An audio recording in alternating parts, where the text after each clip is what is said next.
वंदे मातरम बच्चों। आज हम गणित में प्रश्नावली 12.1 का चौथा प्रश्न पढ़ेंगे। इससे पहले तीसरा तक समझा दिया गया था। चौथा प्रश्न है, एक कोण अपने पूरक कोण का दुगना है, दोनों कोणों के माप बताइए। तो पूरक कोण बोला गया है, तो पूरक कोण है ऐसे दो आसन कोणों का योग 90 अंश हो तो वह एक दूसरे का पूरक कोण कहलाता है। वह कोण जिन दो आसन कोणों का योग 90 अंश होता है वह आसन कोण कहलाता है। तो क्या दिया है, पूरक कोण का दुगुना है, दोनों कोण को ज्ञात कीजिए। तो यहाँ पर हल, एक कोण कितना आ जाएगा हमारा, ये एक कोण अपने पूरक कोण का दुगना है, तो यहाँ पर आ जाएगा पूरक कोण बराबर, क्या आ जाएगा, पूरक कोण बराबर कितना आ जाएगा, x अंश आ जाएगा।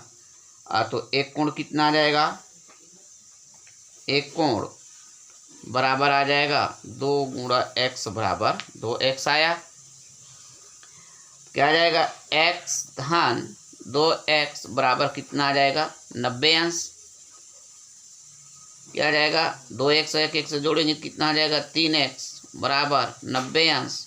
तो x बराबर 90/3, 3 एकम और 3 तिया 3 शून्यम। क्या आ जाएगा, x बराबर कितना है हमारा 30 अंश। तो पूरक कोण कितना है हमारा,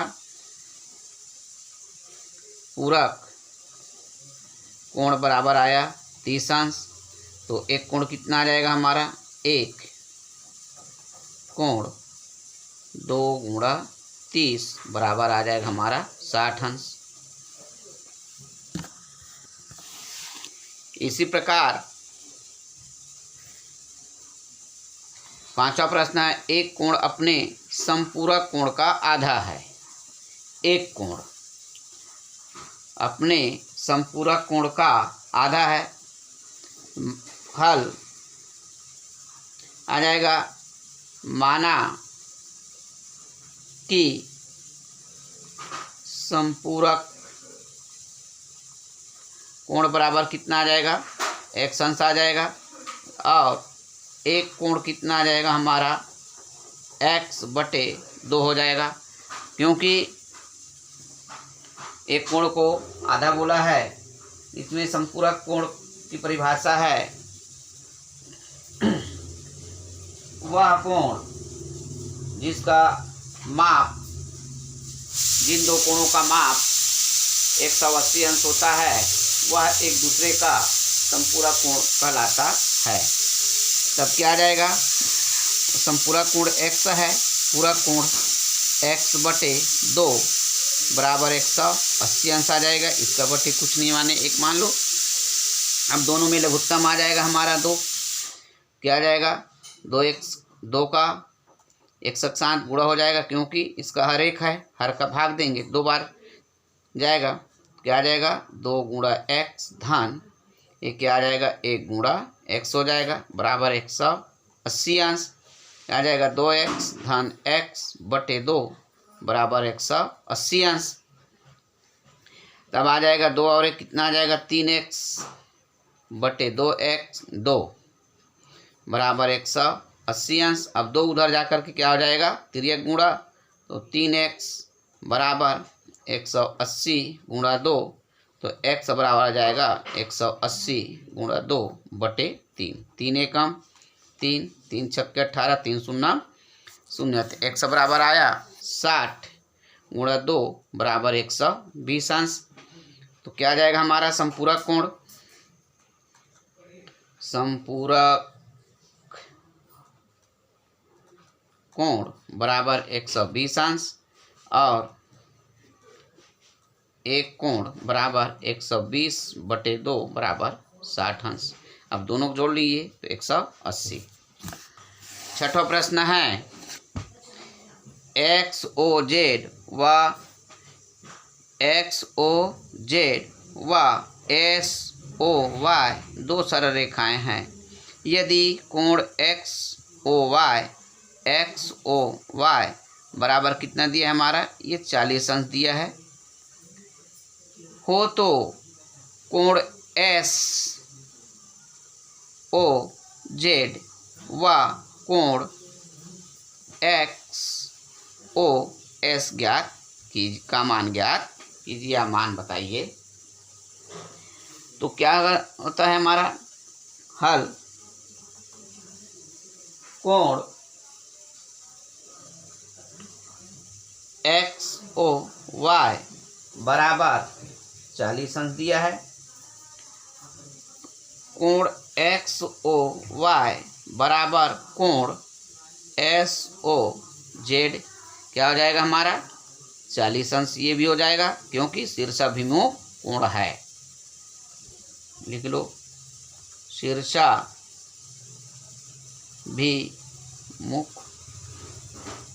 कोण है, कारण लिख लीजिए। अब अगला आ जाएगा हमारा एक सरल रेखा है एस ओ वाई, तो ये कितना आ जाएगा हमारा 180 अंश। तो कोण क्या ज्ञात कर लेंगे हम, अगला कोण ज्ञात करेंगे एक्स ओ एस, तो एक्स ओ एस बराबर कोण एस ओ वाई ऋण कोण एक्स ओ वाई हो जाएगा, कोण एक्स ओ वाई हो जाएगा। तब ये कितना दिया है हमारा 180 अंश सरल रेखा, और ये कितना दिया है हमारा 40 अंश दिया हुआ है, ऋण 40 हो जाएगा। तो आ जाएगा 180 में 40 घटाएंगे तो 140 अंश आ गया आपका। अगला प्रश्न है रैखिक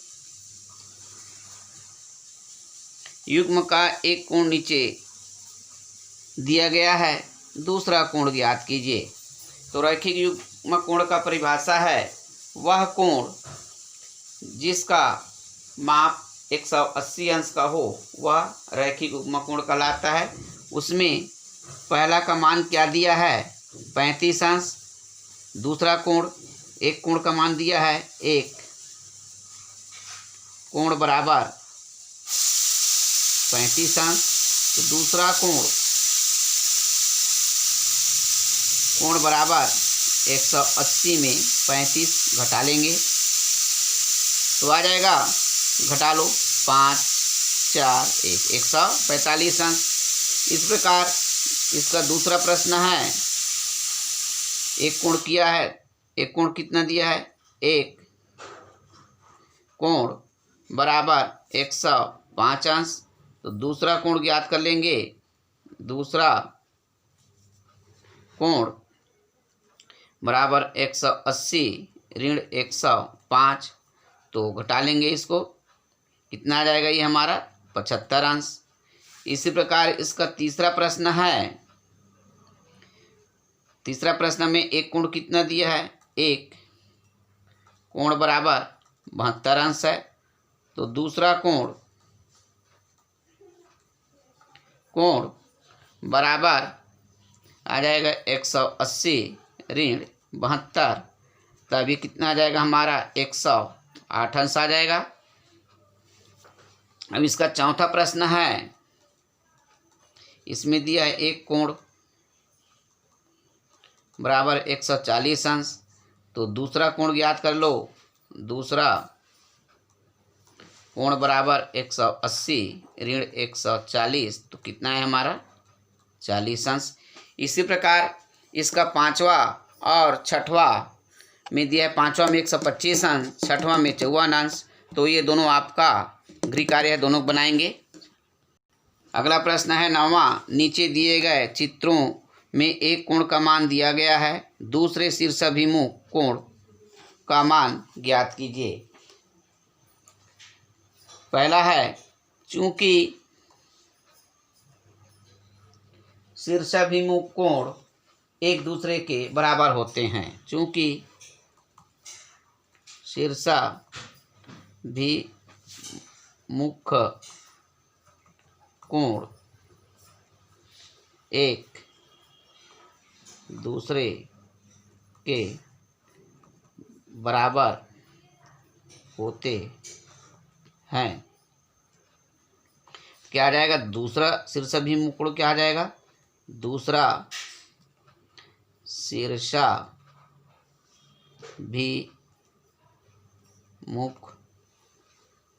कोण भी कितना हो जाएगा हमारा? 30 अंश हो जाएगा, क्योंकि पहला दिया हुआ है।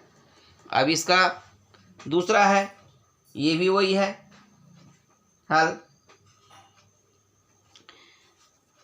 दूसरा का इसमें भी लिखना है, तो एक शीर्षाभिमुख कोण कितना दिया है हमारा? कितना दिया है हमारा? कोण 30 अंश दिया है, कोण 2 बराबर आ जाएगा। और यहाँ पर कोण 1 बराबर भी 30 अंश दिया है, पहला शीर्षाभिमुख कोण। यहाँ पर पहला शीर्षाभिमुख कोण कितना दिया है? 140 अंश। तो दूसरा शीर्षाभिमुख कोण भी 140 अंश होगा, क्योंकि पहला शीर्षाभिमुख कोण, दोनों शीर्षाभिमुख कोण आपस में क्या होता है? बराबर होता है। इस प्रकार बन गया आपका इस 12.1 का 10वां और 11वां आपका गृह कार्य है।